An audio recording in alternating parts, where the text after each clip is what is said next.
I mean, the absolute GOAT.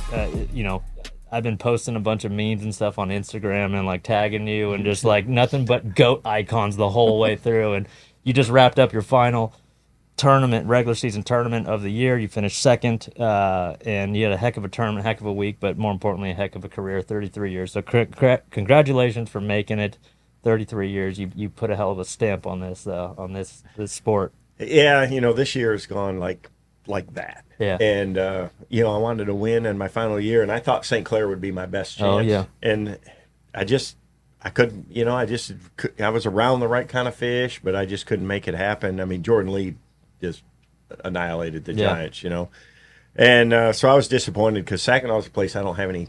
I mean, I haven't fished it in 30 years. Oh, wow. The last time I've been there was in 1992. I filmed a spinnerbait video. Oh, wow. There. And then, so when it got on the schedule, a month and a half before the tournament, I went over there and went around for 2 days. Of course, it blew pretty big time, so I didn't get to learn much. So after practice, I didn't even know that I'd get a bite. Wow. I caught a couple of smallmouth, but they were, I had one big one, 2-pounder, and one little one. But I could see they were there on the spot, and I managed it for a while. But yeah. But anyways, yeah. So as it sits right now, like you were coming down from Saginaw Bay and you're going back home to Kalamazoo. You've got some obligations, and our RV is parked right here on the shoreline of Lake St. Clair, so it made it nice and convenient for you. But right now, I'm pretty sure that the life of KVD is not so convenient with all the obligations and things like that. Although things will be slowing down for you on the tournament circuit side, you are just as busy as ever. Yeah, the big thing for me is the tour schedule, as you guys know, is, I mean, it's structured and it's rigorous, Sure. I mean, it's 20 weeks a year that you have no flexibility in your schedule. I mean, you got to be there for the event on the days they are, otherwise you get no points. There's no sick days, right? And I've lived that for 33 years. So, have you ever taken a sick day? Have you ever missed a? I never have. One time at Pickwick, when our boys were little, they got the flu so bad, and I got it. It was horrendous. I was so sick the day I fished that I didn't think I could go. I told Sherry, I said, "There's no way I can go tomorrow. There's no way." And she said, "Just take some, medicine and try to see if what goes on in the morning." And, the day I got, so the boys got sick first. We ended up having to take them to the hospital for dehydration. Oh, wow. They were just, had the flu really bad. And then I got it during the first competition day. And I had like 4 for 28. 4 bass. Couldn't catch a limit. It was an early spring jerkbait tournament. Menendez ended up winning that one, but Wow. The next day I was so sick, I think I caught 1 bass or 2 bass or something like that, but they weren't big. But it was hard to make through. But And speaking of Sherry, by the way, there's something about having a strong, smart woman by your side in this sport. Am I right? Oh, there aren't no too many doubt. guys that could say that, but definitely you. she is she's different than a lot of wives in the fact that she's strong. Yeah. She's, Oh, yeah. But she doesn't want to ever be in the spotlight. You never really see her around. Nope. She's getting Props. business handled, Props. but you don't. She's always behind the scenes. She doesn't want to be on camera. Yeah. She doesn't like to do interviews. She doesn't just, make it about herself no, at all. Yeah, that's cool. But she's involved in everything, I mean, brand, image, likeness, all the, obviously sponsor communications and things like that. She's the business manager. That is so amazing. And that's her personality. Like you see guys on tours that kind of have that, but really don't understand. I mean, to that magnitude, right? I mean, you've been doing it a long time. She's seen so much success. Yeah, I mean, we were dating before I was a professional, and she still married me for some dumb reason. That's hilarious. So, no. When you were going into this year, like, at what point were you like, okay, I'm ready to retire? Was that just before the season started? Yeah, or? it's something I've thought about for a while. I've, everybody's career, or any professional athlete, at some point you have to, you're either forced out or you retire on your own. And I I knew, and that time's coming. I mean, I've watched a lot of guys, and nobody, and I get it. Everybody's personal decision is theirs, but I just wanted to choose my time. And I've had a phenomenal career, had a great time. I've won a lot of titles and accolades, and I've worked hard for sponsors and done a lot of things around competitive fishing. Worked hard for the leagues, trying to better the sport, be a great ambassador. And, I just didn't want to go till you're not relevant anymore or anything like that. I don't want to be out there if I don't feel like I'm competitive either. And that's not the case. And even today, you got second, so I'd say that's not the issue. Well, it's for those who were and watching 11th in AOY. yesterday. We were watching. We were glued to it. And you saying staying here on this, but it was like 20 minutes ago. You said staying here on this spot would be giving up, and I'm not giving up. So you made another run and said, "Hey, caught a couple big ones here the other day," and like that's true. Like to the very last minute. I mean, you said You just I've never been that way or fished that way. So for me, I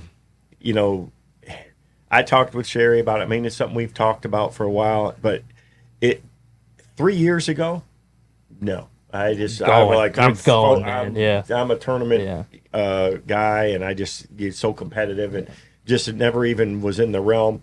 Davey Height was my roommate for a long time, and Scott Rook, and we talked about it a lot. And when Davey made the transition out of fishing into, he got that opportunity to commentate for bass. We talked about it a lot, and he knew it was a good. And Scott peeled off about the same time, right? Yeah. Scott, he had an opportunity to tackle shop or something. to run the tackle store, and now he's running. I like Scott Rook. Yeah, he's running Trader Bill's in Hot Springs, the marine dealership and the tackle store, and he's a big gun guy. I like Scott. Scott's cool. Yeah. It was a great opportunity, so it was a good time for him. So it was it was his transition, and same for Davey. I mean, he wants to be relevant. He wants to be fish, and he wants to be around the sport. And what an opportunity! Timing is everything, and it's the same for me. I mean, I'm not retiring by a long shot, but from the tournament scene, if I win another tournament, is it going to change my career who you or are? anything like that? Sure. No. So, I mean, obviously you want to win every one. I mean, I've fought all year long.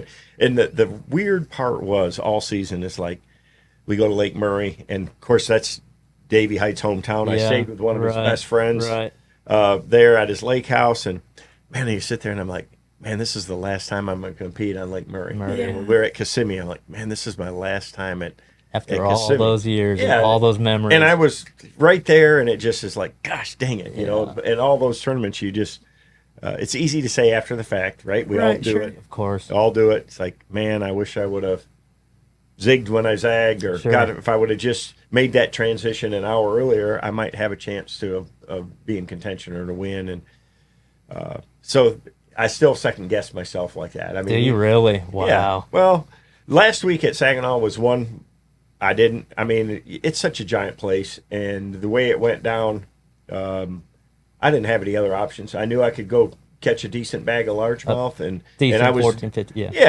I was doing that, and if one guy had to, found the mother lode like that, right? So catches the biggest bag of the week, and that's when you win.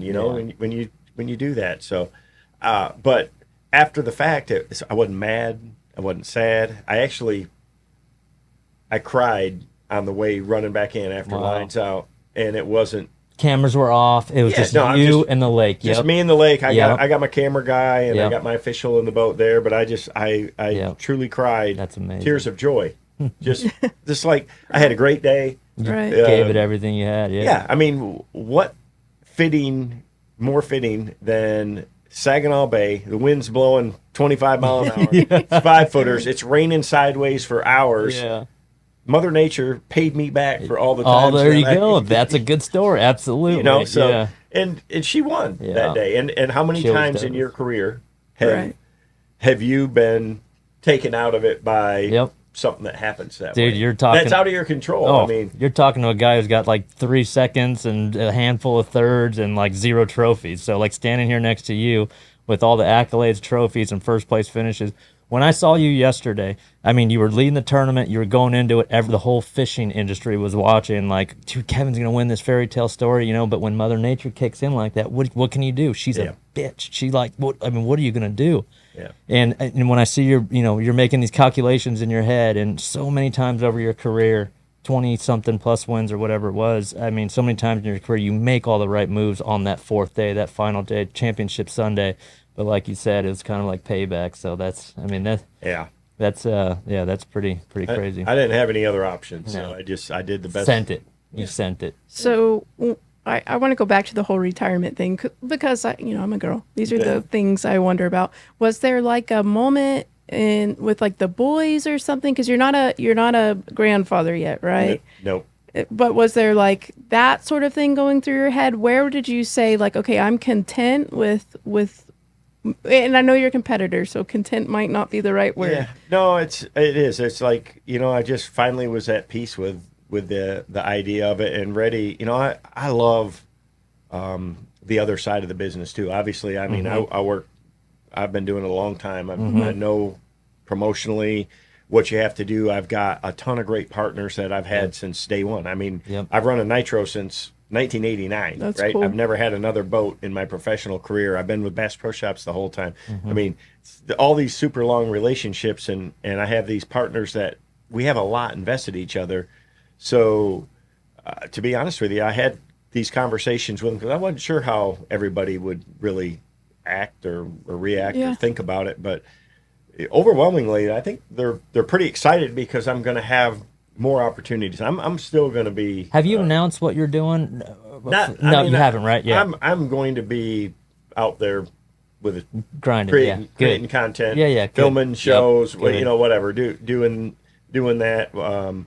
Just. Do you like to do shows? I love it. You really do? You're good at it. You're really good at it. I like. So I'm not teaching. I'm not like funny like Zona. No, Jimmy. I don't giggle like Jimmy Houston right. or whatever. But what I think that I do and I get this feedback from a lot of people is, I think I build confidence in people trying to learn new things, techniques. Right. And my style is very different for a lot of people, right? I'm not just, casting on your screen. You're winding a thunder.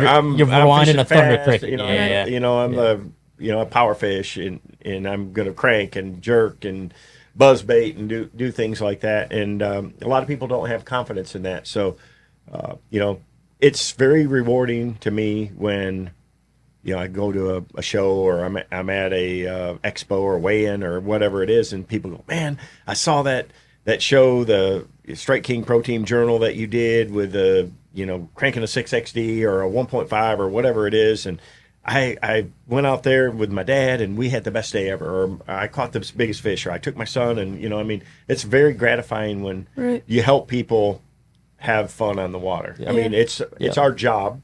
I'm very competitive. I love to do it, but for most people, it's their release, right? Yes. It's their getaway from work, and the unique thing about weekend anglers compared to a tournament angler is that we're very similar in the fact that we have a very limited amount of time, and you want to spend your time catching, not if you're the weekend angler and you got Saturday to fish till noon until you've got to do your chores and mow the lawn and all that. Yeah. You want to be out there and putting some in the boat. Sure, and that's why you're watching the YouTube videos or the content on Thursday afternoon with your buddies, sharing it with your buddies. Following the weather apps. All that stuff. So, and that's, so I love to do that, and that's what I want to continue to do, and that's what we'll do. Of course, I mean, we have a lot of other things going on, too, with our, we started, Sherry is the one that started our foundation, and we, Johnny Morris is a great friend of mine, and I've seen so many things that he's done behind the scenes and just what he's done for conservation for everybody, for the outdoors. And he's been an inspiration to me to, I have the opportunity to have a voice and a platform to bring awareness to a lot of different things. We've done the last couple years at our Red Crest events, we've done habitat projects, That's awesome. and stocking programs for F1s in those areas, and it just brings it to light where it makes a big difference, and a lot more people get involved, and whatever it helps magnify the message, and it makes a difference. I mean, And these are in various states, right? Yeah, that's okay, what, good. Because you look at a state like Texas, we had Yes. a Texas Parks and Wildlife guy on talking about these types Yep. of programs. So that's awesome seeing that in other states outside of Texas. Yeah. So like when we were at Grand Lake, we did a habitat project there. We put a bunch of mossback fish habitats, a lot of them, out there, and then we stocked a bunch of F1s in there. So That's I mean, awesome. that's they did a Strong. little bit, Yep. and that's where they're seeing 10-pounders in Grand Lake now. So and it all makes a difference. See, the problem that we have is we have so much more fishing pressure. Now we've got a lot more people involved. COVID, I think, really turned people to the outdoors. And we have a lot more knowledge, right? We're teaching people. Oh, We've yeah. got Electronics are better.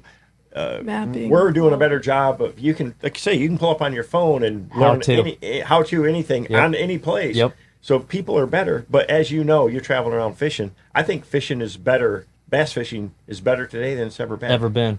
And that's a testament to great conservation and management. Correct. Because they're not building more lakes. No. And we're not getting more water.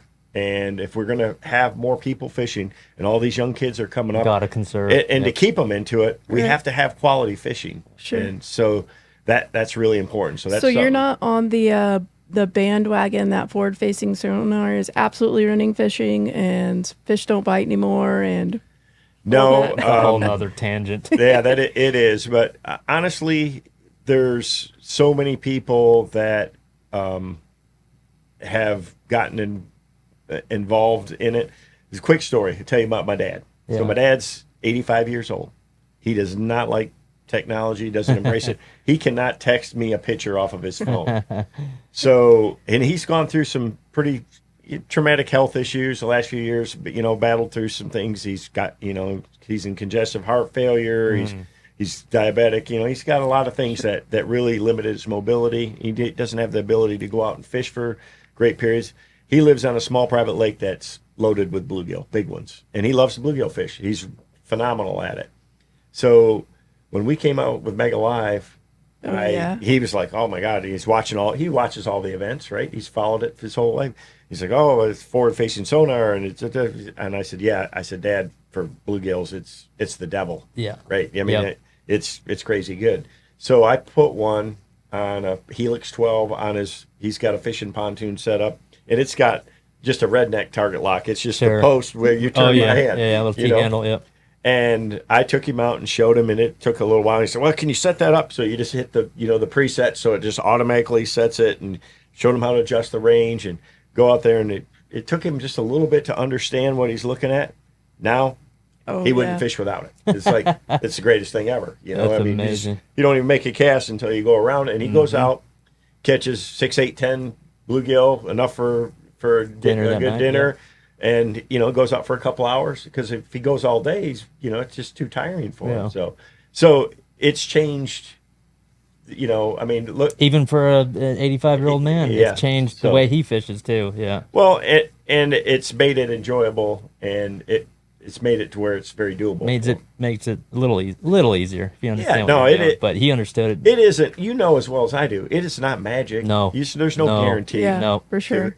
You still got to be You got to around. find that magic area. Listen, I was fishing out here today on St. Clair, and I had a lot of them follow that didn't want to bite just because. But it is, it tells you you better stop, or you might want to change colors and things like that. It is that instant feedback that we never knew. Yeah. If I knew how many followed my crankbait out here before Prior to this, Oh my gosh, you would stick around that spot a little longer, or you would leave quicker. It helps you make those it helps you calculations. change colors, Correct. change baits, change techniques. Yep. So it's made me a better fisherman. Yeah. So it is. I know a lot of people don't like watching, especially the smallmouth tournaments. Oh yeah, we don't. None of us do. Yeah. I mean, because you're just absolutely you're staring at boring. somebody's back. Yeah. catching 5-pounders with a fairy wand, Yep. and it's Yep. not exciting. It's Even when there's a live feed on the Humminbird screen, they've done it with the Classic and things, Yeah. and even then, like, unless the guy's explaining it like you do on the Pro Team Journal or whatever it is, like, the audience still doesn't grasp exactly what's going on. All they see is looking down and cast that. You know how it is. they think it's cheating. Yeah, right, exactly. So you entered the sport in 1990. Here we are, 33 years later. Explain to like some of the younger anglers. I mean, we see them everywhere: high school guys, college guys, pro-am guys, whatever it is. So back in 1990 through the 90s, what would you say, like sponsor-wise, what attributes or assets an angler can possess that was the most valuable thing to possess as an professional angler in the 90s, and then what's the most valuable asset an angler could have now in 2023? Well, sponsors are looking for the same things then as they are now, Okay. and that's a return on their investment, right? So nobody sponsors anybody for free. Yep. And what a lot of these young anglers don't realize is if you're going to ask Strike King Lure Company to say, hey, I want $500, or I need, I want to get, $1,000 worth of free baits or whatever, to break even on that deal, it's a 7 to 10 time multiplier. Yep. So you have to make a difference in their business, right? You have to sell enough product to cover it by that much, just for them to break even. And they're not in business to break even. So the sponsors, it's easy to get sponsors. What you have to do to get a sponsor is you have to show them a business model that they can't refuse. Yep. That's guaranteed a return on their investment. Yep. So if they're going to give you $1,000, you show them how they, what you can do is worth $7,000 or $10,000, and then they can't say no. And that's the way that it is. So sponsors are looking for, different things. Different companies are looking for different things. Like Ferguson, for instance, they're a big sponsor of Major League Fishing, and what they do is so many of their customers and their dealers are outdoors people. Yep. So their biggest thing is hospitality. They want, they bring them to some of the events. Well, we have guys taking them fishing, and that's it. And there's a big value to that to them as a brand. Sure. Coca-Cola, listen, so they don't need more brand awareness. Yeah. They need ways to do that. So, Bass Pro Shops, in the end, it's like, hey, we got to get customers in the stores. Yep. You know what the Bass Pro Shops experience is when you get in that store. Yep. I'm sponsored by them, and I can't get out of there without spending $500. Sure. And looking at the tank, and then So, yeah. they're very unique in that they have obviously a big online business presence. That catalog, the catalog, man, is something. I got my first Bass Pro catalog in 1974, and it's still something to look forward to every single time, every single year. So, but everybody is different in what they're looking for, and so many young anglers, they go to somebody and just say, hey, I won these tournaments, or I'm doing this, and you should sponsor me. What you need to do is ask questions to see what they're interested in accomplishing, and how you might be able to help them meet those goals. You know, never lead in with the hey, I just finished this at the Alabama team trail. My partner and I just finished that. What is that worth? That's never. Well, the tournament platforms, unfortunately, are not what they used to be in that sense. Bingo. You have to do they're just not. I mean, the television back in the day, in the TNN days. Yeah. I mean, you remember that was the gig. It was Roland Martin and Hank Parker and anglers. That's how stuff was sold. Yeah, yes. And Bassmasters, and there's just Bill Dance, and they just had a unbelievable lineup, and there was only one network for it to be on. TNN. And then the ESPN era was probably the greatest era in bass fishing. And that's where I grew up. I bought so many crankbaits because of so many spinnerbaits because it's Gary Klein, whoever it is. They invested so much in all those shows, the Loudmouth Bass, Yep. and put so much into bass at the time, BASS, trying to make it a mainstream sport, and they lost their tail on it. They did, but never caught on. But what they did do is they showcased bass fishing and made it like a mainstream sport. Yeah. Right. So that I can It tell was you, a baby. and They thought it was gonna be a big step. It was a baby step. well, they did a lot. Yeah. I trust me, I'm a beneficiary of that era. I was having a lot of great events and won a lot of titles during The that branding, time. yeah. Oh my goodness, Yeah. I went to Bristol multiple times to be on Mike and Mike Yep. and First Take. And there was no internet, there was no Instagram, no YouTube, no other areas to consume fishing content. It was only through, ESPN, TNN. Well, now television, is so fragmented that it's hard. Outdoor Channel is still a great venue, but Yep. I mean, there's a lot of different networks or streaming and Just scattered everywhere. yeah, social media Yeah. and everybody's got a YouTube channel. Yes. I mean, it's hard to get noticed. You have to start to build a brand now. It's tough. It's very hard because there's no one place to go. Yeah. That's one question I wanted to ask you. It's whenever he started out, 12 years ago, it was so hard for that sponsorship thing, and then 5-6 years in is when things started changing a little bit, and then obviously 2019 on for him, he got it even more. But I always wondered, because it seems like the budgets are pretty heavy on like the veteran guys, and then it's harder, they'll spend 6 figures with the veteran guy, which they should, right? Because the platform's there for the return, like you were talking about. But in a sport where you can fish forever, how can we make it where the younger guys get just a little bit more of that pie? Like, is it because it's so hard? Like, if you look at basketball, you got injuries and people, they don't play for as long. But in our sport, Well, there's no teams, so you can't be involved with a team. It's all individual. It's an and individual vets can brand. fish for 30 years. And there's hundreds of individual brands out there right now. It's very, very tough. Well, you're probably not going to like the answer, but the reality, I'm used to that. the reality of it is people they're going to spend their money on Return. Yeah. And just like I said, if I was Strike King Lure Company, for example, brand I've been with for a long time, and you're looking at sponsoring a new young angler out there, hoping that he does well enough in a tournament with one of your products and is smart enough at the time to capitalize on that opportunity to do it.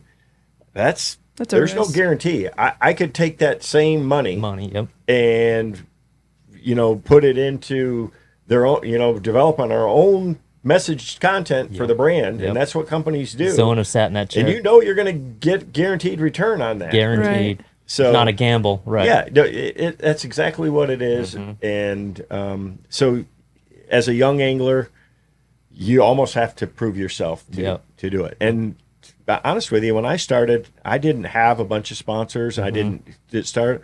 I proved myself, and then they came knocking on my door, and it was companies that I was already using their product because that's what I believed. So made it easier. And So, but the reality of it is there's no free lunch. There's no easy sponsorship to get, especially within the industry. I mean, it's the Bass Pro Shops and the Strike Kings of the world, and the endemic companies, they're overwhelmed with 4,000 letters coming to them. Hey, we want a sponsorship. Can you support our charity event and this and that? Where if you got the guys that I see that really have great new relationships is if they can work with a local brand or these smaller companies and just get tied with them. And a lot of chances, I mean, I know people, you got to be willing to work.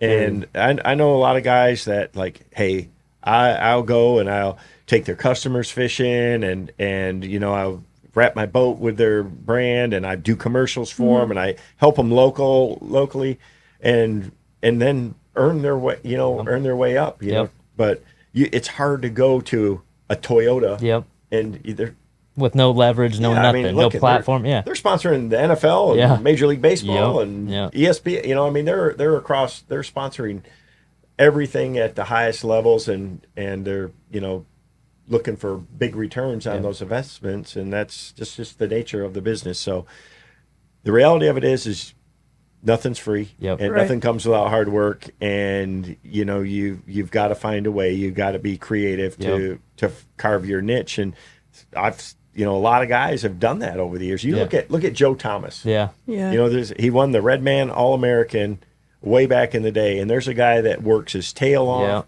It's done all different kinds of things, TV shows, loves to hunt. He's doing all kinds of extra things, and he's carved out a great career in the outdoors.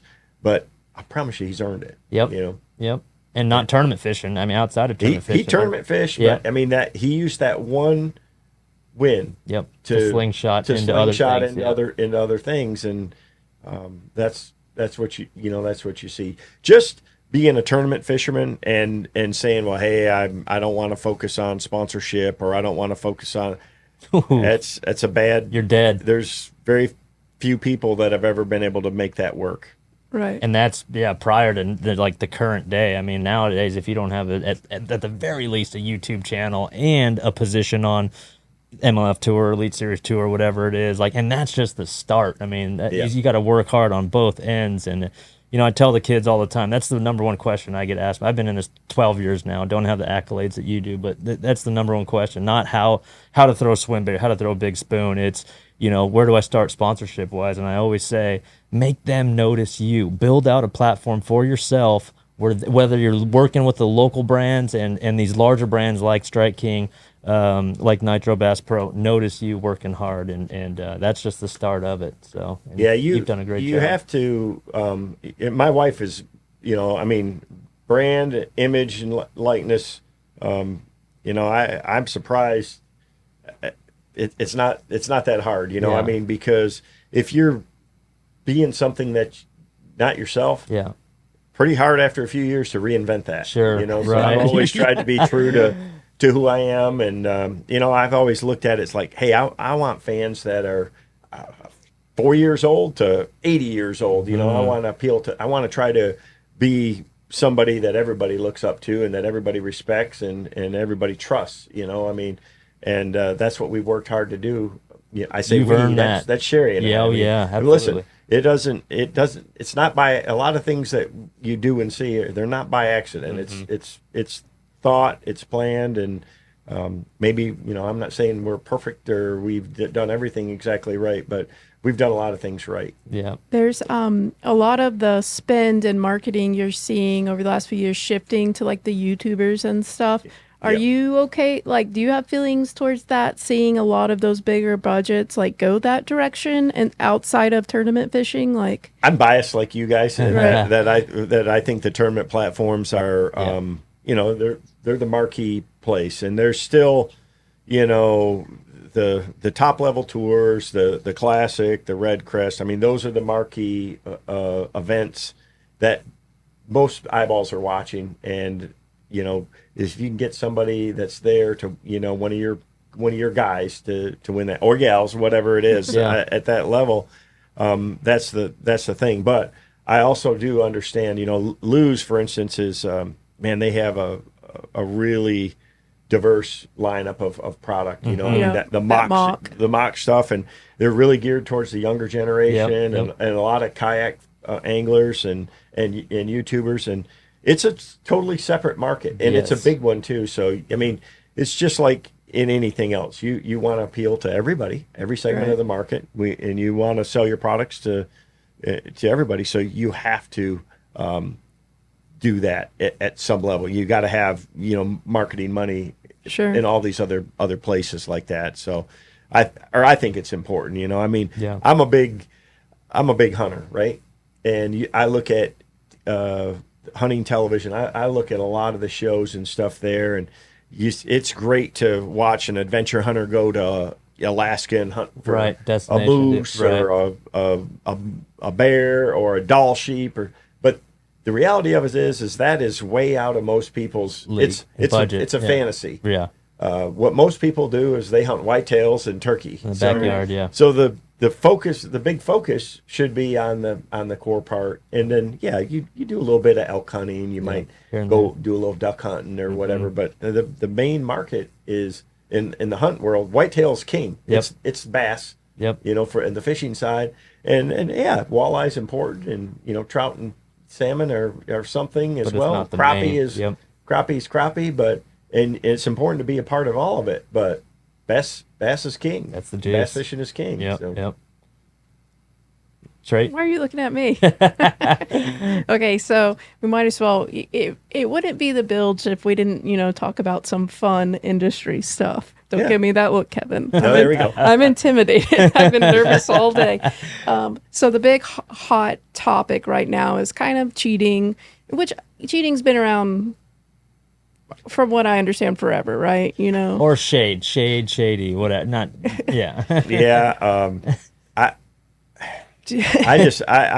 I've been pretty naive over the years, Yeah. but yeah, I mean, listen, people kill people for Yeah. Sure. $1,000, right? Yeah. Right, yeah, And yeah. we're fishing for $100,000, Yeah. and there's a lot of guys out there that are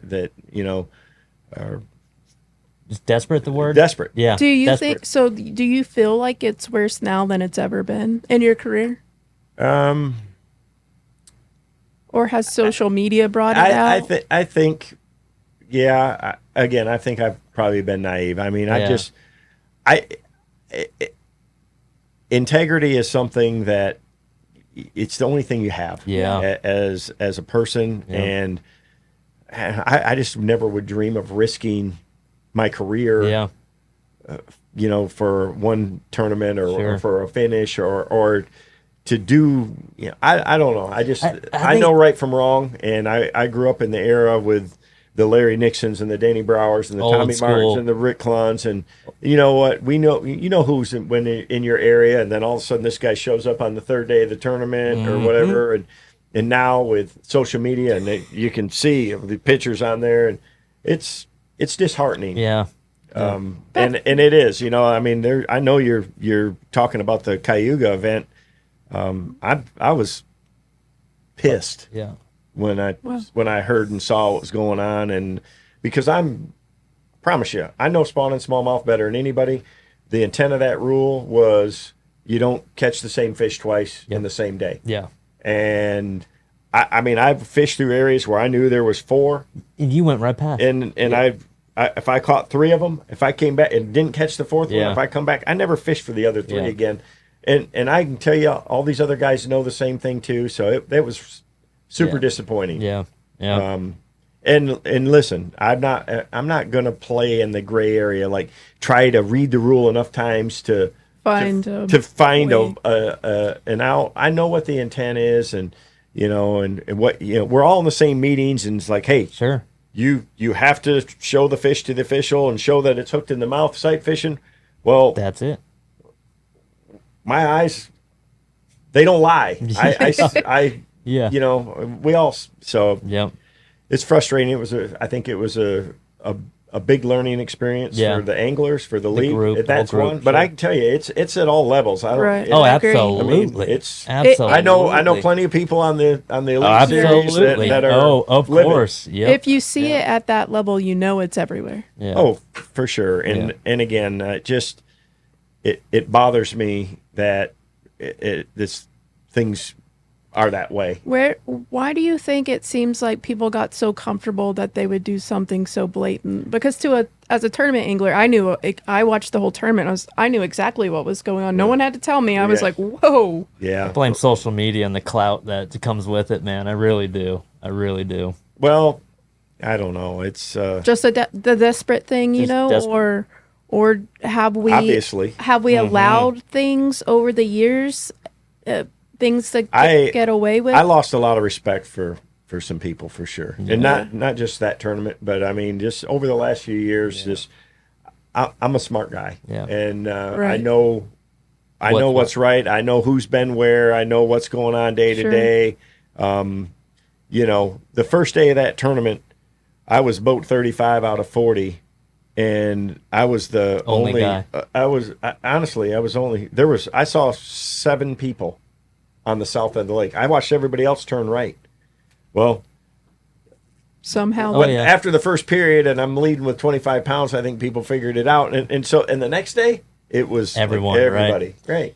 And I get it, but you know. So I felt asked- that one for you, dude. I was watching that one the whole time, and like you could tell you're down in the south, and you could tell by the sand in the background, and you're doing your smallmouth thing, and yeah, day 2, everyone's. I asked Zona one of the questions because it's something I've always wanted to know, and in our podcast, this last one, I said, you know, I know you can see GPS, so I know from day 1 to day 2, you can see everyone's tracks. So is it like completely obvious the guys who, you know, get on social media and then on day 2 make an adjustment? And he's like, oh, 1,000%. He called them day 2 heroes. How Yeah, that, you know, and they're- he said there's a group of them, and you. yeah, no, I've watched it for Yeah. years and years. Is there? So it used to be when you could talk to when you could talk to other anglers or whatever. I mean, our no information rule is much stricter than your guys'. really, yeah. And yeah, there's the campground Oh yeah. Oh, yeah. yeah. guys, you know, where they didn't catch him the first day, and Yep. they're And all of a sudden, it's community. Yeah. Yeah. so, and that's been, you know, fishermen love to talk fishing. Oh yeah. It's true. And guys, if they have a great day, it's hard for them to not talk, and especially talk to their roommates and that. And of course, you know, I mean, a lot of guys work together. You know. Yeah. Anyways, look at like the Johnson Johnson brothers. bro. I was just gonna say, Yeah. yeah. You know, I mean, they're good friends of Good- mine. yeah, I mean, yeah. and it's smart. Yeah, you know? absolutely. I mean, With- two guys practicing is better than one. Yep. And it's just I've always strived, and I've been on every angler advisory board, every Yeah. group from In day existence. one, Yep. and have been through my whole career, and I've always fought and worked to try to have a level playing field. All I want to do is compete on a level playing field. And I've had a lot of tournaments over the years that I've lost to people that got local help. Sure. You know? And even if they did it legally before the off limits, Right. I mean, I know it's very easy to see who did and who didn't. Oh Sure. yeah. You know. I Oh, mean, yeah. And that's just it's nothing. I've just never done that. I've always done my own thing. I don't fish like other people, right? Sure. And So you couldn't even if you tried. Like that's. I mean, you got your style. That's- yeah. my DNA is different, and it's cost me a lot of titles, and you know, over the years because somebody got, you know, I mean, it's like out here. I mean, the bottom don't change. Somebody gives you the numbers of a rock pile in the They're center there of the lake, forever. right? Yeah. Yeah. And it's amazing how guys will just clamor to give up the stuff they've worked their whole life to some top level pro. You know, Isn't that I've had weird? lots of Isn't that people come crazy? to me over the years And- saying, "Oh, I'd and love to help, offer, right. you." And I just, Yep. it's not Sorry. my thing, you Yep. know. So Zona said that same thing. He gave a good little story about you and how you do it all on your own, the hardworking way, and you never ask. No, for- what he said was he was offended that you never asked him for waypoints, like you thought you were better than him. No. Yeah. no, the thing that I've watched, and I've done this for 33 years, and I've been around a lot of people, and it's very obvious when you could get, you know, help back in the day. The guys that did, they relied on it so much that if they got good help and it was timely, you know, before the off limits and things like that, it could pay off. But there's no consistency in it, so they're like, you know, their consistency. Sure. Right. They Relying on it too they'd much. Yeah. they'd get burned a lot. Where, you know, if you go do your own thing, fish, you know, in the moment, Yeah. read the conditions, you know. Most of my best tournaments are like the first time I've ever been to it. That The is hardest thing awesome. for me is going to Lake Gunnersville that I've been to History. a 17 million times. times. Yeah. And you just remember, I mean, I've caught them in this bay and this creek Yeah. and this, you know, and it's And you have that thought, like, okay, I'm going to fish the moment. I should be fishing this area. But on the way to that area, you're like, well, back in 06, that Yeah, one spot. And then yeah. there goes 30, 45 minutes of your day. Yeah. And then all of a sudden it's 3 o'clock and you don't have what you have. Yeah, that's. Yeah, well, or even in practice, you know, I mean, our 2-day practice it goes quick. Quick, yeah. 3 days, you know, I've fished under every format, every Yeah. style, every point system, Yeah. every cut, mega bucks, you Yeah, know, yeah. I mean, all the different kind of things, and 3 days of practice that I almost always found the main stuff on the first day. Yeah. But having that third day cushion to be able to look for secondary stuff and back Yeah. up. So if you have a blow day like we had last week where, you know, I could have Find a little something back I up, could have found something on the other side. Or even a heavy largemouth area or something. Yeah, whatever, you know, yeah. the longer you give these guys Yeah. to figure it out, They're going the to. more they're going to figure it out.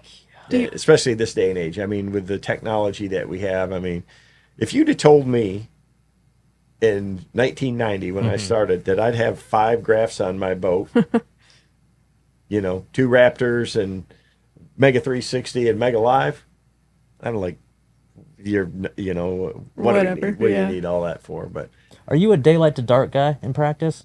yeah, pretty much. Yeah, pretty much. Yeah. You have to. So, The first nowadays, day, right? The first day of our practice, we're allowed 30 minutes before till 30 minutes after, and I try. I don't like to be out there in the dark, especially on an unfamiliar place. I want to be able to see. So, but sunrise to sunset is pretty much that first day, and then we have to be off by 5 or 6, depending on the time of the year. Yeah. And you got to put. You have to put with 2 days. You got to make the most of all those minutes. Yeah, I feel like, so we had Rick Clun on not too long ago, and he was talking about how, when he started out, on a windy day or a foul weather day, there'd be like 2 or 3 dudes out there, and nowadays it's like it don't matter, right? And I feel like you help, like with you're racking up all these accolades and things. I feel like guys are pushing each other further and further. You look at Tiger Woods, right? Tiger Woods was hitting the gym all the time, hitting balls every single day. And now all these guys are starting to hit the gym and get, and get in better physical shape and things like that. And it's kind of the same thing in fishing, where guys keep just pushing each other and pushing each other and pushing each other. And now they're all daylight to dark guys. It's a true professional sport. Yeah. You have to, because everybody else is. If you don't, everyone else is. Yeah, you're getting passed by, and you have to put the work in. Yeah. And, I can tell you that just like today, I'm out there and it's blowing 20, 25 out of the north, and it's, I'm 5-footers out there. If I didn't have to be out there, if I could have picked my day, but I had this scheduled, so it's like a tournament, I mean, just like yesterday, same thing. That if I was the only trailer at the boat ramp, Wow. Nobody else is going to go on that day. No. So, Man, on the whole cheating thing and stuff, like, what can we do? Like, is there fixing it, or are we it's just kind of how our sport is, and it's hard to really hold people accountable, because it seems super disrespectful as competitors to the other people who are paying their entry fees and are going through the same thing, for guys to look for those gray areas, right? While other people are taking it on the chin and trying to do it, I see it in NASCAR. They've made a big shift this year. The last couple of years. It's been I mean, always in the past it was like, applauded if a crew chief found a way around a gray area, a way around the Chad Knaus. Whether he did or didn't, they hey, like, now, Jimmy. If they they cheated, figure it out, but that perception or that's not acceptable in society today, and it's not acceptable in my sport either. Yep. And it burns me up. I mean, I'm telling you, I've talked to a lot of the guys on our tour, and again, it's the majority of the guys are out there, and it's very obvious. You can tell. I mean, I don't think that way. No, I'm not trying to push the envelope, and maybe I'm wrong for that. But cheating is an interesting word, because I mean, blatantly cheating, There's getting DQ'd for your life vest infraction or something small, and then there's getting popped for unknowingly blew a no-wake zone. You should get Sure. penalized or whatever. You gained a time advantage, but that's not a DQ or anything. But if if you're getting waypoints 3 days before the tournament starts, cheater. That's cheating. Yeah. Plain and simple. Yep. And I got nothing DQ for that week. Yep. have over the years, and you don't have to answer this. We know how Bassmaster works, but not how MLF works. But when things happen, are they public about it? Like, we've been really pushing Bassmaster to be a lot more transparent, kind of like NASCAR started. We push we're the same way. I mean, I think they you have to be in this day and age. Right. Yeah. And NASCAR's the same way. Yeah. I mean, they never used to. Accountability. And now they're actually Accountability. showing the parts and stuff. Yeah, now. they do that, and they're also giving telling the exact penalty and, Yeah. Yeah. and things for it. It's not good, right? Right. It's a black eye for the sport, Right. and nobody wants that. I mean, when you're looking to have Madison Avenue companies come and be a part of your sport, Right. they don't want to be a part of that. Any of that. I'll promise you. They say you're a bunch of rednecks, and that's what I'll promise you that a lot of high level sponsors were looking real close and asking a lot of questions after what happened, and we're watching real close how the league handled it. And we'll continue to going forward, because you don't want to have your brand associated with that. I don't. Yeah. Right. I don't want to be, the thing that really bothers me there is that was one of the best events I've ever had for total weight. I caught over 100 pounds. It's the first tournament in 4 days of competition I caught that I've caught over 100 pounds. And I fished a lot of great ones of smallmouth. And nobody even thinks about it or would, Yeah. it's not an accomplishment that I can be proud of because of this asterisk that went along the cloud. The dark cloud, right? Yeah. So, and bad deal. Yeah, I'm still mad about it. There's no doubt. I get it. I understand the legal aspects of it. I understand the legal aspects of polygraph and how it works. Was that just when you say legal aspects, like how the rule is written, like the gray area? Exactly. How the rule is written and what is, we all knew. You're in every meeting. Yeah. I mean, I know. Yeah. And but the way the rule was written, technically, it was legal. What occurred, I guess. in some instances, Yeah. I mean, but there was multiple different things that were in question that they tested guys for, but again, I mean, I seen rule violations on video, and why do we need a polygraph when I can clearly see it? it? So, but what Yeah. So I'm not the guy. Yeah. not to get too far in the weeds, right? Because you've always been super professional, and your wife might kill me if I cause anything bad. But so Becker won AOY. He was kind of one of the guys that people questioned, and I heard he did want to apologize. Whatever. Let's say he did want to apologize and own up to it, and he knew he made a mistake. Well, now he's got this AOY trophy. Like, how does someone like Becker move on from here with kind of all these rumors flying around, things like that? But he's won the AOY, and if he wanted to make it right, he could. Like, what would you tell someone in those shoes who's conflicted now? I can't speak for Matt Becker or anybody else. I just know how I do things, and I sleep just great at night, knowing how I do. And Right. Good answer. Yeah. and that's I just again I don't I don't work that way, and I've never been that. If somebody's ever questioned my integrity, I haven't heard about it. And Sure.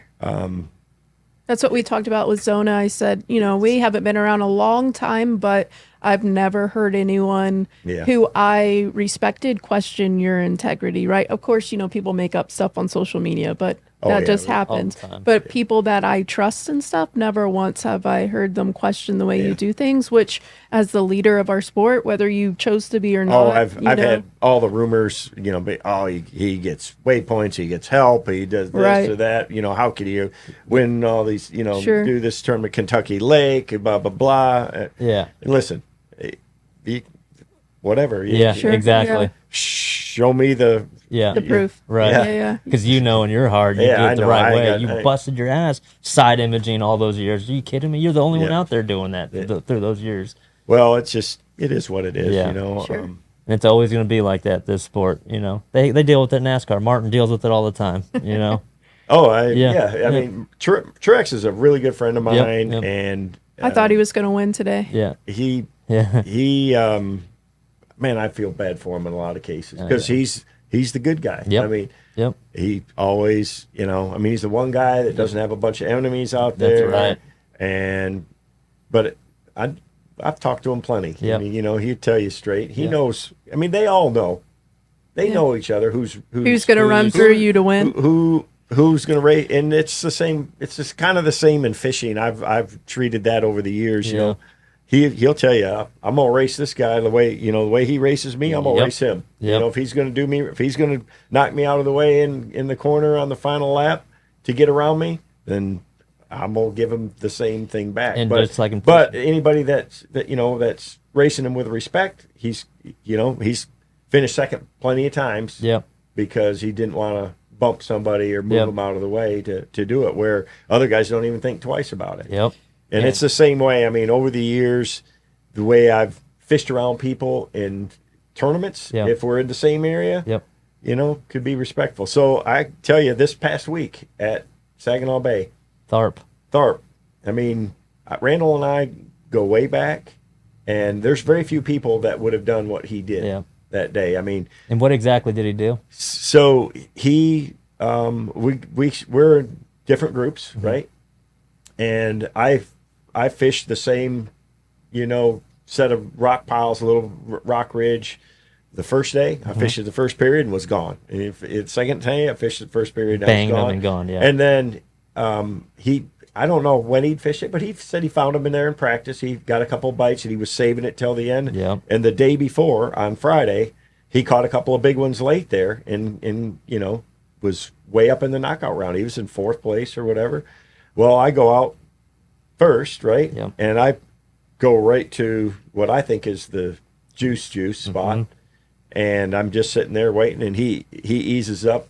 On the way up there, because we had the trailering policy. Oh, right. He called me, he said, man, when he seen me have that direction, I said, I know. He knew. He said, I know you're on the same spot I'm fishing. He said, I'll just bet you money. I said, well, Randall, I said, if we are, dude, I wouldn't be happier to fish around anybody other than than you. I said, hey, look, you're just he shows respect. Yeah. I said we'll be fine. I mean, if it happens to be that way. So I pull out there and I'm just spot locked waiting, and he rolls out there and he comes up to me and he's like, man, I knew it. He said, this is where I fish, and he said, I just want to let you know that I'm definitely I want to fish here. He said, but I'll give it to you for the first period. That's awesome. And he said, to start the second period, I'm gonna come back here. He said, I think there's enough fish here that we can both make the championship round. And if that's the case, and it's all. And I said, Randall, I said, that's 1,000%. I appreciate it very much. I said, you can pull up 10 feet from me. You can fish anywhere you want, awesome. do whatever. And so he took off, and I mean, I caught 18 or 19 pounds that right out the bat off the first period, out of that area. And, he came in later, and I let him have the whole end where he wanted to fish, and just tried to find something new, around there. And, he just ended up not having a good day. And it was weird, because the next day I never got a bite there either. Right. And so it's like they were there and then they moved and they just left. Did the whole smallmouth thing. When the wind picked up, they were gone. So, but you touched on a real important thing there. Like that's integrity. Integrity, correct. And communication. Like you guys had a past and everything good. You guys were cordial. Crack a beverage, at the campground afterwards or whatever it is. But then also communication, like communicating. That's the biggest thing. It's funny. I mean, last year we fished around each other like a lot. It seemed like every event. What are you doing flipping up there? Well, you do what you got to do. Right. So, I mean, we did. We fished around each other a lot, and again, even when you're doing that, it's about being respectful. I mean, you see these ledge tournaments. So I love Kentucky Lake, right? Right. I like Pickwick. I like that, but anymore, I hate it because I've taught a lot of people how to do it. Sure have. You taught everything. And the Lake Master's so good now that you can just pick out the spots. Yeah, I mean, people know, and I mean, these guys just ruthless. Roll up there like they put the hood on, they put the sun hood on, and stare at their electronics. Don't even say, "Hey, Kevin, or hey, whoever, they just Yeah. I don't.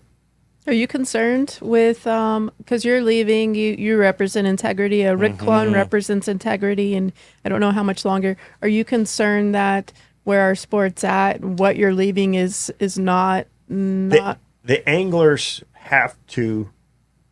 They have to set the standard for integrity. You have to with your own competitors.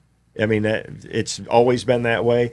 And we've had, people in the past. Denny Brower was a great advocate. Yeah. I mean, I feel like he would have speak his mind. Yeah, he would have kicked someone's ass, but I feel like we don't have that sort of. Biffle was the same way. Biffle, I mean, Yeah. Right. But yeah, I can tell you, I've talked to lots of anglers in the last month, and actually on both tours. I mean, I've had a Right. lot of Sure. people. I've got a lot of friends still there. I mean, a ton of friends at Bass still.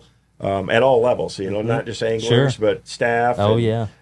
Media people, JM and that, and I get it. It's not. Hey, listen, it's MLF, it's Bass, it's NPFL, It's fishing. it's Tournament fishing. it's BFLs, it's at all, it's clubs, it's all of them. I mean, part of it, I think, is this new era of young high school and college anglers, the way they were brought up, the way they fast-tracked their way, getting help from boat captains and people taking them out. See, that's a different spin, too. Yeah, Absolutely. It's just, a lot They're of these, given a lot. They are Right. given a whole lot. right, and Yeah. that's, you see some of that coming up, and that, It's not a good approach to life, even, right? No, you got to so- work for what your take home. Exactly. So, I mean, a really good feel-good story, I'll tell you, is, so Marty Robinson's a good friend of mine. Uh-huh. Roomed with him, Casey, Ashley, Yep. Jonathan, and I, we pretty much have roomed together for the whole Bass Pro Tour, where we can find a house, we do. Well, I've watched his boys grow up, Yep. Mitchell and Marshall. Yep. And, I mean, those boys have got the gift. They've got the passion. They put the effort in. They live, breathe, everything dawn to dark. They want to bass fish. When they'd show up at an event, they're finding a pond. And they've fished through They've learned all around the country. Yep. And they've traveled around. Yep. And Various so- tournaments so and Marshall earned his way to Yep. the Bass Pro Tour this year. Oh So wow! Really? Yes. Already? Yep. Oh So my gosh! he fished and he earned. I mean, he had a heck of a year. And so he'll be on the Bass Pro Tour with Marty about next that? year. And Mitchell won the high school, The Bassmaster. Yeah, the Bassmaster High School Oh, that's Championship. right. The I same remember week. that. The same week. And That's I can awesome. tell you, Does. those boys were brought up to figure it out on their own. Right. I mean, there's a lot of people around their home state that think, that Marty's putting them on them or Casey's putting them on them. They have gone out there and learned Put the work in. how to, use forward-facing sonar or how to throw a frog or Yeah. flip or wacky rig or throw a jerk bait or whatever it is. They've put the time and the effort to do it the hard way. And you watch when both those boys end up on tour, because they both Right. will. Right. They'll be able to adapt and They survive. they won't be inconsistent. They will be earning their keep. Yeah. They won't yeah. be inconsistent. Yeah. They'll be. They you know, learned everything firsthand. Yeah. Yeah, I mean, time, Mm-hmm. experience, time on the water. You can watch a lot of stuff on YouTube, and you can learn things, and you can learn a little bit about smallmouth. But until you've gone out there and experienced this lake, Shoot. right? You know what I mean? Yep. You got to learn the hard You're way. not going to go win the first time Yeah. because smallmouth are different, right? Yep. And so, or spotted bass at Hartwell or Lanier, Lanier, I mean, it's different. Florida, Okeechobee's different than Yep. the Potomac River, the Tide, and the James River, and the California Delta. I mean, we've all been through that learning curve, and there's no substitute for it. And yeah, obviously Marshall's got a ton to learn. I'm not saying he's going to go out there and win AOY, but look at Elton Jones Jr. Sure. I mean, I look at a lot of these kids that have grown up, around professional fishing their whole life, and they're having a lot of success. I mean, Laker Howell. I mean, it's Stephen Browning. Did Look at his Jackson son. and Nicholas ever say, "Dad, I want to be a professional fisherman"? Jackson he's a chef in Nashville. Yeah. So nice. Cooking is his Heck yeah. passion. Nice. Good. But Nicholas, they didn't at a younger age, but now It's good. he's into it. We're really, yeah. But he's fishing tournaments around here. Like today, he was running camera boat for us nice. too. And I mean, he's a great guy. I mean, he does film and production and stuff too. Yeah. Because he knows he's fishy, right? Yeah. So he knows when to be ready, capture. and he knows what's about to go down. And he knows what to when he needs to be shooting and when he doesn't need to be. And he's fishing a lot of tournaments, around here. But gosh, I hope he doesn't want to do it. I was just gonna ask. I asked Rick Clun the same thing. Your son River. Would you recommend, or if your son came up to you and said, "Dad, I think I'm going to be a professional bass fisherman," what would you say? And of course, he said, "No, sir." Yeah. In this day and age, I'm going to support my kids in whatever they want to do, but he's lived it way closer than most anybody else. Right. I mean, he knows how hard it is and the sacrifices that you have to make and what it takes. Yeah. I mean, he's watched it close. He knows me better than 99% of the world, and but he does love to tournament fish, and he's definitely been pretty successful around home. So yeah, very cool. So he usually asks this question. I'm sure he's going to ask it to finish it, to wrap up, but I have a version of that question, then you can ask yours. So what would you tell, because you haven't really passed the torch to anyone, I feel like, but we've got the Wheelers and the Poliniks in this world. What is your advice to them with the state of the industry right now? What can they do to get this thing back on track? Because in a sense, that's what everyone looks at those two, and a few others as leaders. Maybe three, yeah. I've really seen Jacob especially really take a leadership role the last couple of years. He's really invested in it. He's involved in a lot of of the rules talk and in the format talk and things with the league and production, and he's obviously he's out there shooting a lot of video, and he puts the work in. There's a guy that works his tail off. Polinick's same way, right? And that's the future of the sport. Is like I said earlier, the anglers have to take it into their own hands to set the expectations about integrity. Right. And it's just plain and simple. Yeah. And if you're going to tolerate the dang nonsense and monkey business, then it's not going to bad path. It is, I mean, and personally, I wouldn't tolerate it. Yeah. I have fought it my whole career at different levels. I mean, from the no information stuff and things like that. It's hard to police. Yes, right. But in the end, the integrity should be set. Needs to be set by the competitors, and just the league shouldn't tolerate it. The anglers shouldn't tolerate it at all, and you'll still have input on certain things, of course. Obviously, right? Yeah. Well, shoot, I'm advisory board. I'm not leaving. Yeah, right? of course. Uncle Kevin's sticking around. Yeah. I'll be watching. I follow I follow it. It's my whole life. Yeah. So, but I can't be, I can't be an advocate if people don't want it. Right. Yeah. To be that way, and this is definitely, I think, to turn a negative into a positive. I think it's brought a lot of awareness to it, and there's a lot of the guys on our tour, at least, that are not going to tolerate it anymore, and are going. We just gotta hold ourselves to a high standard. Yes, I think we should have to across the board. Yep.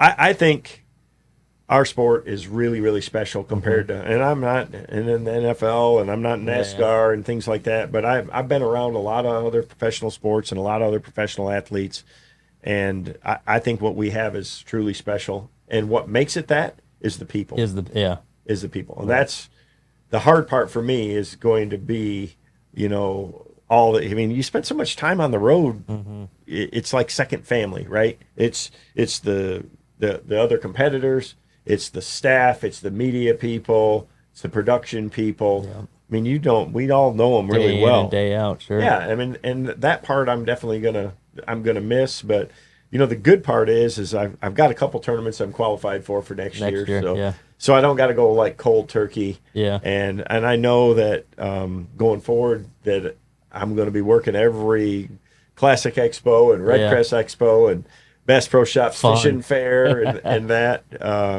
which I enjoy, and I'll look forward to seeing everybody at those. Awesome. Especially the guys that I have long-time relationships with.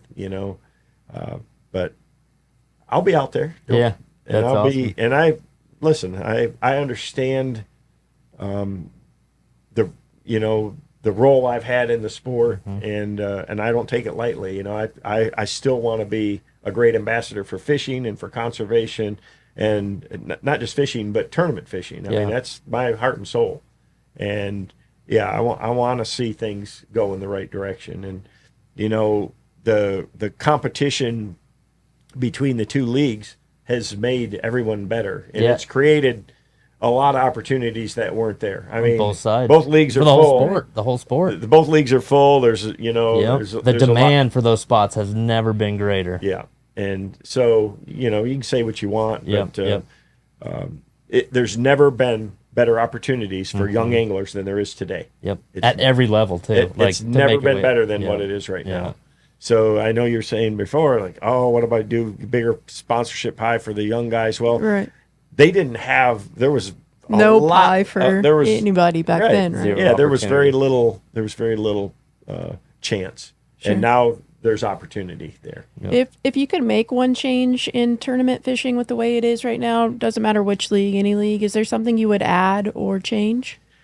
The biggest thing that I am concerned about for the future of competitive fishing is the conservation aspect, because we're putting a lot more pressure on these lakes. There's so many more. I mean, you look at Sam Rayburn and see how many high school tournaments, college tournaments, jackpot tournaments, elite, whatever, BFL. I mean, it's just they're getting harder to catch over there. It's smaller too. It's tough on them. Yep. And we have to do better. I mean, even the St. Lawrence is the same way. You have summer tournaments up there. Yeah. It's not good for them. Yeah. And those fish are not 2 years old. They don't grow fast. No. So we're not getting more lakes. We're not getting more water. We have to. To me, the future of competitive fishing for sure is catch-weigh release. Yep. We've got to find a way to be able to do that across the board, as fair as possible at all levels, and ensure there's no cheating and no monkey business. Okay, so then that's my question, though, right? Like, we got monkey business like blatant in front of us. Yeah. So it's just such a technology will catch up to it, because just like 10, 15 years ago, I never would have dreamed we'd be live streaming fishing. Yeah, there's definitely the opportunity to put cameras in every boat at all times, and, with GoPros and things of that nature. And it is. I mean, listen, there's college fishing is changed it, but kayak fishing is the one. I mean, they do catch-weigh release. But what about, the weigh-ins? Because we've seen the fans still love them. The fans are still showing up to Bassmaster. So that's like the hard part. I see the catch-weigh release. I see where the good is, but I also, like, when I was a kid watching you and everyone, when y'all pulled those fish out, that's what makes the hair on my arm stand up and want to be a part. And that's huge to what. Believe me, I'm sure that there's people in all the leagues trying to figure out where's that balance. You're right. That, how do we do things to draw a crowd? The reality of it is sponsors like Toyota and Bass Pro Shops, it really doesn't matter to them if there's 3,000 people at a weigh-in or there's 6,000 people at a weigh-in, right? They want to have 150 or 200,000 people that watch the event, that see the event, that get that messaging. Right. You don't think that activation in person, though? No. Especially on the Toyota side? No, it is important. It's very important. It all matters. But to get 6,000 people at a weigh-in, it costs a lot of money. Sure. To get 100,000 eyeballs on television. A lot cheaper. It's but all of it matters, and it's part of that experience. That's why Johnny Morris is so successful. I mean, you walk into a Bass Pro store, it's an experience, right? 1,000%. So that matters, and I mean, he is, been able to, or I say they have been able to change retail. I mean, the model in retail is not brick and mortar for a lot of no, people. of course. But for Bass Pro, it's their experience. They've made it, agree. special and unique, and that's what we, that there's got to be a balance there to figure that out, because it's really important for fans to be in touch. Get that experience. Oh yeah, I mean to get an autograph and to to go through there to the Toyota exhibit and play those games and look at those cars and I mean play with the shifter. Sure. Yeah, I mean to see fish too. Yeah. I feel like, not that we need 5,000 of them coming across the stage, but seeing those fish, those kids, that's a huge memory, Yeah, there's got to be a balance to be able to, and now with technology to show highlights from the day and things like that, and they do. I mean, honestly, way more people watch it live than come to an event. Oh, definitely. And they've been real smart to pair weigh-ins with festivals and concerts and things like that. I mean, everybody does. I mean, NASCAR does it, right? Yeah.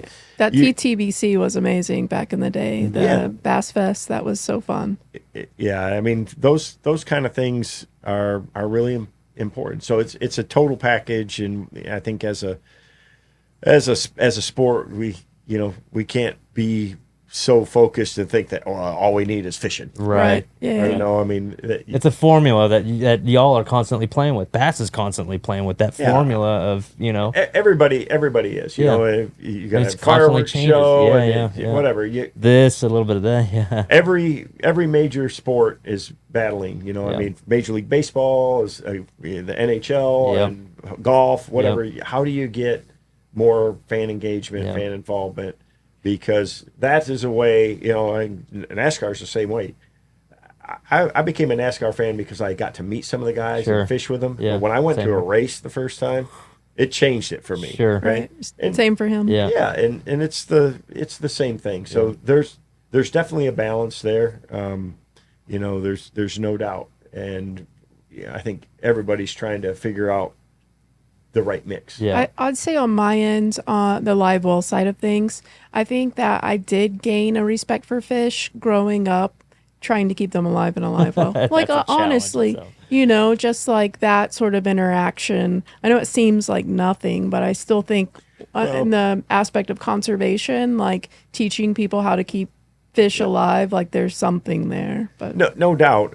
And, as a license holding angler, we're allowed to, in most states, it's written in. We're allowed to kill 5. Yeah. Right. You can take 5 home and fillet them. Yeah. Well, obviously, none of us want to do that. We want to make sure that those fish are returned back into the lake. Especially the 5 biggest fish. Yeah. If no doubt, but nobody wants to kill them. But it is having an impact on fisheries, and that's something that's all I'm saying is we've got to find a way to address that in the future. Yeah. So that sounds like that's going to be the focus, mixed with some media delivery over the next few years for you, and that we'd love to see that from you, man. I mean, that's like I said, I grew up watching you and all the protein journals, and I'd just like to hear your secrets that maybe you never told the world because they were like your advantage on the water. I want a few of those bait modifications. I don't even know if he has any left, man. He gave up a lot of goods over the years. Yeah. He's got You know what? Live, you can't hide anything. Sure. anymore. Yeah. You can't. You're talking about live coverage, Live not coverage. live coverage. Yeah, live coverage. You watch a guy fishing, you can see how he's. You watch Brett Hite. Yeah. How he's With throwing a the chatterbait. chatterbait. You watch Bobby Lane punching mats. Or whatever. That's true. Whatever it is.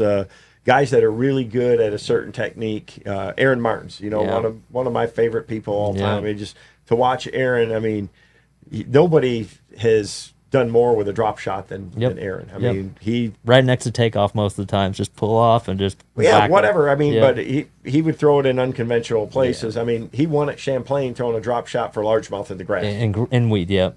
So I mean, Yeah. we don't do that. Yeah. You know. Yeah. So, but yeah, that live, you see everything, Mm-hmm. And that's what people want. I mean, it's really helped. I mean, back in the day, I would have huge flotillas of people Right. following me, especially like Kentucky Lake or Connersville. Connersville. But now they can watch live. Yeah.